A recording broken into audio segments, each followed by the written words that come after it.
ወደ ቻናላችን ቤተሰቦች እንኳን ወደ ቻናላችን በደና መጣችሁ። ዛሬም ሊቨርፑልን በሚመለከቱ የተለያዩ ጉዳዮች ተመልሼ መጥቻለሁ። በዛሬው ዕለት ምን መለከታቸው እንግዲህ ቨርጂል ቫን ዳይክ ትልቁን ዋንጫ ለማሸነፍ እየተፋለመን ነው ብሏል። እንደዚሁም መሐመድ ሳላ በሊቨርፑል ቤት 2 ዓመት የሚያቆየውን ኮንትራት ሊፈርም ነው እየተባለ ነው። እሱንም ምን መለከቱ ይሆናል።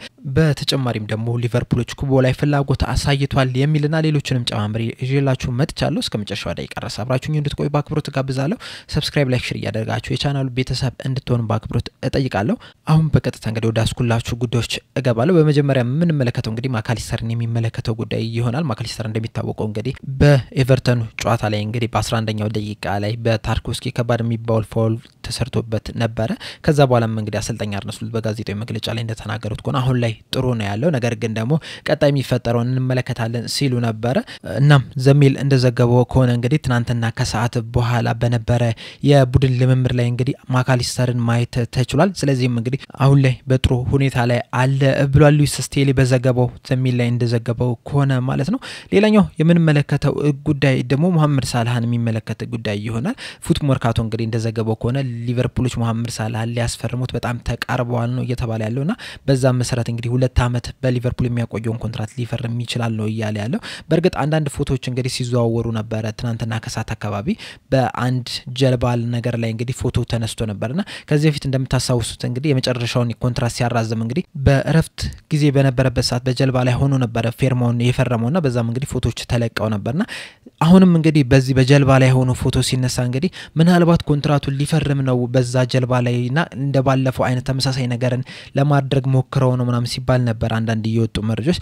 ነገር ግን ደግሞ ጄምስ ፒርስ አትሌቲክስ ላይ እንደዘገበው ከሆነ ግን እነዚህ ፎቶዎች ሲነሳ የነበረው ለሊቨርፑል ክለብ ፓርትነር ለሆነው ድርጅት እንግዲህ ማስታወቂያ ለመስራት ነው እንጂ ኮንትራት ለመፈረም አይደለም ብሏል። በርግጥ እዚህ ጋር አንድ ምን አለ መሰላችሁ፣ ያ ፎቶ የተነሳው በርግጥ እውነት ላይሆን ይችላል፣ ለኮንትራቱ ምናምን ላይሆን ይችላል። እንደዚሁም ደግሞ በእንደዚህ አይነት መልኩ ኮንትራቱን አራዝመዋል ብለው እንግዲህ ይለቃሉ ተብሎ አይጠበቅም። ከዚህ በፊት እንግዲህ የተለያዩ መንገዶችን ሲጠቀሙ ነበር ሊቨርፑሎችና በዚህ በቀላል መንገድ ይናገራሉ ተብሎ አይጠበቅም። ሌላኛው እውነት ደግሞ ምንድነው ፉት መርካቶ እንግዲህ የዘገበው ነገር አለ። ፉት መርካቶ ብቻ አይደለም ያለፉት ጥቂት ቀናቶች ራሱ የተለያዩ ዘገባዎችን ስትመለከቱ መሐመድ ሳላ ለሊቨርፑል የሚያቆየውን ኮንትራት ሊፈርም በጣም ተቃርቧል ነው እየተባለ ያለውና ምናልባት 2 ዓመት ወይ 3 ዓመት በሊቨርፑል የሚያቆየውን ኮንትራት በቅርቡ ሊፈርም የሚችልበት ሁኔታ አለ። እውነታው ያ ነው። እናም በቅርቡም እንግዲህ እሱ ፈርማል የሚሉ መረጃዎች ሊወጡ ይችላሉ። ሊቨርፑልም እንግዲህ ይፋ ሊያደርግ የሚችልበት ሁኔታ ሊኖር ይችላል። ነገር ግን በቅርቡ ፎቶ ሲነሱ የነበሩት ግን እውነት አይደለም። ነገር ግን መሐመድ ሳላ በሊቨርፑል የሚያቆየውን ኮንትራት ሊፈርም ግን በጣም ተቃርቧል ነው እየተባለ የሚገኘው። ነገሮች ሁሉ ያያለቁ ነው የሚገኙት። ምናልባትም እንግዲህ 2 ዓመት የሚያቆየውን ኮንትራት ሊፈርም ይችላል ነው እየተባለ የሚገኘው። መሐመድ ሳላህን ካነሳን አይቀር እንግዲህ መሐመድ ሳላህን ሊተካ ይችላል ከተባለ ተጫዋቾች መካከል እንግዲህ አንደኛውን የሚመለከቱ ዘገባዎች ወጣል። ይህም ተጫዋች እንግዲህ ኩቦ ነው። ኩቦ እንግዲህ ለሪያል ሶሲዳድ የሚጫወት ተጫዋች ነው። ሪያል ሶሲዳድ ውስጥም ከሚገኙ ምርጥ ተጫዋቾች መካከል እንግዲህ አንደኛው እሱ ነውና ቲምቶክ እንደዘገበው ከሆነ እንግዲህ ሊቨርፑሎች የኩቦን ተወካዮች እንግዲህ ተገናኝተዋል ነው እየተባለ ያለው። በርግጥ አሁን የጀመረ አይደለም የነዚህ ግንኙነት፣ ላለፈው 1 ዓመት እንግዲህ ከሱ ተወካዮች ጋር ሲገናኙ ነበር ነው እየተባለ ያለውና ሊቨርፑሎች እንግዲህ ኩቦ ላይ ፍላጎት አላቸው። አሁን ላይ እንግዲህ እየተነገረ ያለው ምንድነው ኩቦን ሊቨርፑሎች ማስፈረም ከፈለጉ እንግዲህ 50 ሚሊዮን ፓውንድ ወይም ደግሞ 60 ሚሊዮን ዩሮ ለሪያል ሶሲዳድ መክፈል መቻል አለባቸው ነው እየተባለ ያለው። ምክንያቱም ውል ማፍረቻው ያ ስለሆነ ማለት ነውና ሊቨርፑሎች ምናልባትም እንግዲህ የመሐመድ ሳላህ የረጅም ጊዜ ተተኪ ሊያደርጉ የሚችሉበት ሁኔታ አለ። በተለይ ደግሞ ገና ወጣት ነው ይሄ ተጫዋች፣ ገና 23 ዓመቱ ነው። ዘንድሮም እንግዲህ ለሪያል ሶሲዳድ ጥሩ የሚባል እንቅስቃሴን ማድረግ የቻለ ተጫዋች ነው። በተለይ ደግሞ ባለፈው ሪያል ሶሲዳድ ከማድሪድ ጋር ያደረጉትን ጨዋታ የኮፓ ዴላሪ ጨዋታ ከተመለከታችሁ ምን ያህል ድንቅ ተጫዋች እንደሆነ እንግዲህ መመልከት ትችላላችሁ። በጣም ፈጣን ነው። እንደዚሁም በክንፍ ላይ ደግሞ ጥሩ የሚባል እንቅስቃሴን ማድረግ ይችላል። ድሪብል እያደረገ ያልፋል። ቴክኒካሊም ጥሩ የሚባል ተጫዋች ነውና ምናልባትም እንግዲህ የመሐመድ ሳላ ተተኪ ሊሆን የሚችልበት ቻንስ ሊኖር ይችላል ወደፊቱ። በርግጥ ይህንን ተጫዋች ብቻ አይደለም እየተመለከቱ ያሉት የበርንማውዝን ተጫዋች እንግዲህ ሴሜኑን ራሱ እየተመለከቱት ይገኛሉ። ምናልባት እንግዲህ ከሁለት አንዱን ሊያረጉ የሚችሉበት ሁኔታ ሊኖር ይችላል። ነገር ግን ኩቦ ላይ ግን ያለፉትን 1 ዓመታት እንግዲህ ሲመለከቱት ነበር። በርግጥ ሊቨርፑሎች ብቻ አይደለም ይህንን ተጫዋች የሚፈልጉት፣ ቶተናሞችም ባየር ሙኒኮችም እንግዲህ ይህንን ተጫዋች ማስፈረም ይፈልጋሉ እና ሊቨርፑል ከባድ ፍክክር ሊገጥሙ የሚችልበት ሁኔታ አለ።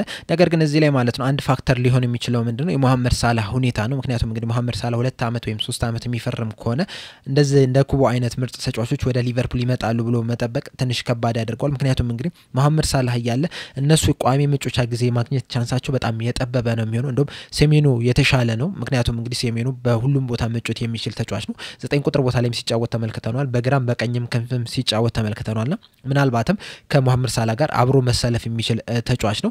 ኩቦን ግን እስካሁን ድረስ የተመለከትነው እንግዲህ በቀኝ ክንፍ ላይ ነው። መሐመድ ሳላህ በሚጫወትበት ቦታ ላይ ብቻ ነውና ምናልባት እንግዲህ መሐመድ ሳላህ ኮንትራቱን የሚያራዝም ከሆነ ኩቦ ላይመጣ የሚችልበት ሁኔታ አለ። በእርግጥ ሊቨርፑሎች ለማስፈረም ሊጥሩ ይችላሉ። ምክንያቱም እንግዲህ ከዚህ በፊትም ሲያደርጉት እንደተመለከትነው በአብዛኛው ጊዜ ሁሌም ባይሆንም በአብዛኛው ጊዜ እንግዲህ አንድ ተጫዋች ከመልቀቁ በፊት ለዛ ተጫዋች ተተኪ ነው የሚያዘጋጁለት። አሁን ለምሳሌ ሉዊስ ዲያዝ ለማኔ ተተኪ እንደሆነው ማለት ነውና ምናልባትም እንግዲህ ለመሐመድ ሳላህ ተተኪ ካሁኑ ጀምሮ ሊያዘጋጁ ይችላሉና እሱንም ሊያመጡ የሚችልበት ሁኔታ አለ። ከዛ መሐመድ ሳላህ ከሊቨርፑል በሚለቅበት ሰዓት እንግዲህ ሁለኛ የሱ ተተኪ ሊሆን ይችላል። ስለዚህ ትራንዚሽኑም ራሱ ስሙዝ ሊሆንላቸው ይችላል ከመሐመድ ሳላህ ወደ ኩቦ ማለት ነው። ኩቦም እስከዛ ድረስ ይለምዳል፣ ሀገሩንም ይለምዳል፣ ሊጉንም ይለምዳል። ከዛ በኋላ መሐመድ ሳላህ ሲሄድ የሱ ቋሚ ተተኪ ሊሆን የሚችልበት ሁኔታ አለ ማለት ነው። ሌላኛው ምንመለከተው ጉዳይ ደግሞ ኢኪቴኬን የተመለከተ ይሆናል። ኢኪቴኬ እንግዲህ በሊቨርፑል ራዳር ውስጥ ነው የሚገኘው። ምክንያቱም እንግዲህ ሊቨርፑል 9 ቁጥር ቦታ ላይ እንግዲህ ተጫዋቾችን ማደስ ይፈልጋሉ፣ ተጫዋቾችን መቀየር ይፈልጋሉ። በተለይ ደግሞ ኑኔዝን እንግዲህ መቀየር ይፈልጋሉ። እንደሚታወቀው እንግዲህ ጃንዋሪ ዝውውር መስኮት ላይ የሳውዲ ሊግ ክለቦች መጥተው ነበር እሱን ለማስፈረም። እንደዚሁም ከአውሮፓ ውስጥ ራሱ እሱን የሚፈልጉ ክለቦች አሉ። አሁን ለምሳሌ ኖቲንጋም ፎረስት እሱን ይፈልጋል እየተባለ ነበር።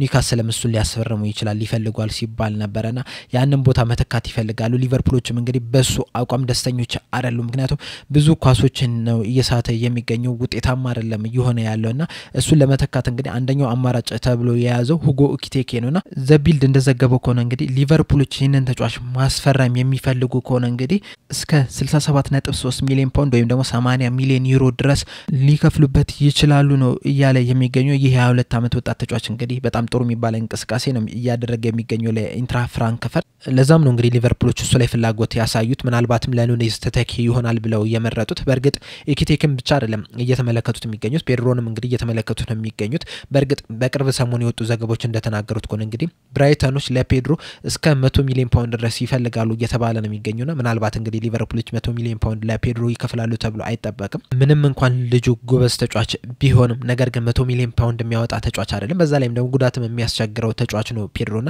ሊቨርፑሎችም እንግዲህ ለዚህ ተጫዋች 100 ሚሊዮን ፓውንድ ያወጣሉ ተብሎ አይጠበቅም። ለዚህም ነው እንግዲህ ምናልባትም ኢኪቴኬ ላይ ፊታቸውን ሊያዞሩ ይችላሉ ተብሎ እየተነገረ የሚገኘው። በእርግጥ ሊቨርፑሎች ብቻ አይደለም እዚህ ተጫዋች ላይ ፍላጎት ያሳዩት፣ አርሰናሎችም ይፈልጉታል፣ ማንቸስተር ዩናይትዶችም ይፈልጉታል ነው እየተባለ ያለው። በእርግጥ አርሰናሎች በዚህ ሰዓት እንግዲህ ጎዮኮሬስን ለማስፈረም ሞር ፍላጎት አላቸው ቢባልም ነገር ግን ኢኪቴኬንም እንግዲህ እየተመለከቱት ነው የሚገኙትና ምናልባት ሊቨርፑሎች እንግዲህ ከነዚህ ሁለት ክለቦች ጋር ተፋልሞ ነው ይህንን ተጫዋች ሊያገኙ የሚችሉት ነው እየተባለ የሚገኘው ማለት ነው።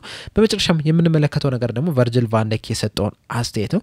ቨርጅል ቫን ዳይክ እንግዲህ እንደሰጠው አስተያየት ከሆነ ሲዝኑ ትልቁን ዋንጫ ለማንሳት ነው እየተፋለምን የምንገኘው ብሏል። ይህንን አስተያየት የሰጠው እንግዲህ ማይክል ኦዌን ለሰጠው አስተያየት ምላሽ እንዲሆን ነው። ማይክል ኦዌን እንግዲህ በሰጠው አስተያየት ምንድነው ያለው? ፕሪሚየር ሊጉን ብቻ ቢያሸንፉ ስፔሻል አይሆንም ወይም ትልቅ ነገር አይሆንም ብሎ ነበር። ሌላም ዋንጫ ቢያነሱ ነበር ትልቅ የሚሆነው ብሏል። ለዚህም ነው እንግዲህ ምላሹን የሰጠው ቨርጅል ቫን ዳይክ። በተጨማሪም በሰጠው አስተያየት ምንድነው ያለው? እናም በሱ አስተያየት ፕሪሚየር ሊጉን ብቻ ማንሳታችን ትልቅ አያደርገውም ወይ? እንደኔ አስተያየት ከሆነ ግን ትልቅ ነው ዋንጫውን ማሸነፋችን። ይህንን ነገር እንግዲህ መቀየር መቻል አለብን። ምክንያቱም እንግዲህ ፕሪሚየር ሊጉን ዋንጫ ለማንሳት እንግዲህ ሁሉም ክለቦች ነው እየተፋለሙ የሚገኙት። 20 ክለቦችም ውድድሩ ሲጀመር እንግዲህ ዋንጫውን ለማንሳት ነው የሚፋለሙትና ከነዛ 20 ክለቦች መካከል ነው እንግዲህ ይህንን ዋንጫ ያነሳነውና እየተፋለምንም የሚገኘው እንግዲህ ይህንን ዋንጫ ለማንሳት ነውና ያ ነገር ብቻ ራሱ ትልቅ ነገር ያደርገዋል ብሏል። እናም ቀሪ 8 ጨዋታዎች አሉብን። እነዚህንም 8 ጨዋታዎች ስንጫወት እንግዲህ ለምን እንደምንጫወት እናውቃለን። ዋንጫውን ለማሸነፍ ነው የምንጫወተውና መፋለም መቻል አለብን። ዋንጫውን ማሳካት የምንፈልግ ከሆነ እንግዲህ እያንዳንዱ ጨዋታ በጣም በትኩረት መጫወት መቻል አለብን። ምክንያቱም እያንዳንዱ ቡድን የራሱ ጥንካሬ አለው። እያንዳንዱ ቡድን ለምን እንደሚፋለም ያውቃል። ሁሉም የሚፋለምበት ነገር አለውና ጠንካራ ጨዋታ ነው የሚሆነው። ለዛም እንግዲህ ዝግጁ መሆን መቻል አለብን። በዛውም ግን እየተዝናናን መጫወት መቻል አለብን። ኢንጆይ እያደረግነው መሄድ መቻል አለብን። እናም እንዳልኩት እንግዲህ ይህንን ዋንጫ ማሸነፍ ማሸነፋችን ስፔሻል ነገር ነው እንደኔ አመለካከት ሲዝኑ ሲጀመር እንግዲህ ሁሉም ሰው ቢጠየቅ ነው እኛን ለዋንጫ ያሰበን ማንንም አይገኝም እና ያ ነገር ራሱ ስፔሻል ያደርገዋል ብሏል ስለዚህ ለያንዳንዱ ነገር እንግዲህ እየተፋለምን ነው የምንሄደው አሁን ላይ እንግዲህ ትልቁን ዋንጫ ለማሸነፍ እየተፋለምን ነው ያ ደግሞ እውነታው ነው ስናሸንፍም ደግሞ በጣም ስፔሻል የሆነ ነገር ነው የሚሆነው ድንቅ የሆነ ነገር ነው ዋንጫውን ማሸነፍ ብሏል ማይክል ኦዌን እንግዲህ የሰጠው አስተያየት ስፔሻል ያደርጉም አንዱን ዋንጫ ማሸነፍ ብቻ ነው ያለውና ያንን ነገር ለምን እንዳለ አይገባኝም ምክንያቱም እንግዲህ ሊቨርፑሎች በርግጥ መጀመሪያ ላይ ጥሩ የሚባል ሁኔታ ላይ ነው የነበሩት ለካራባኦ ካፕ ፍጻሜ አልፈው ነበር እንደዚሁም ከፒኤስጂ ጋር የመጀመሪያውን ዙር ማሸነፍ እችለው ነበርና ምናልባትም ወደ ቀጣይ ዙር አልፈው እንደዚሁም ካራባኦ ካፕን አሸንፈው ቢሆን ኖሮ በጣም ምርጥ የሚሆን ሲዝን ነበር የሚሆነው ነገር ግን ደግሞ አሁን ራሱ ዋንጫውን ብቻ ማሸነፍ ራሱ በጣም ትልቅ ሲዝን ያደርጋል ምክንያቱም እንግዲህ 20ኛው የፕሪሚየር ሊግ ዋንጫችን ነው የሚሆነው ከማንቸስተር ዩናይትድ ጋር እኩል የምንሆንበት ዋንጫ ነው ሲቀጥልም ደግሞ የርገን ክሎፕ ከለቀቀ በኋላ ራሱ እዚህ ላይ እንደርሳለን ተብሎ የተጠበቀ ነገር አይደለም ማንንም ዋንጫውን እናሸንፋለን ያለ የለም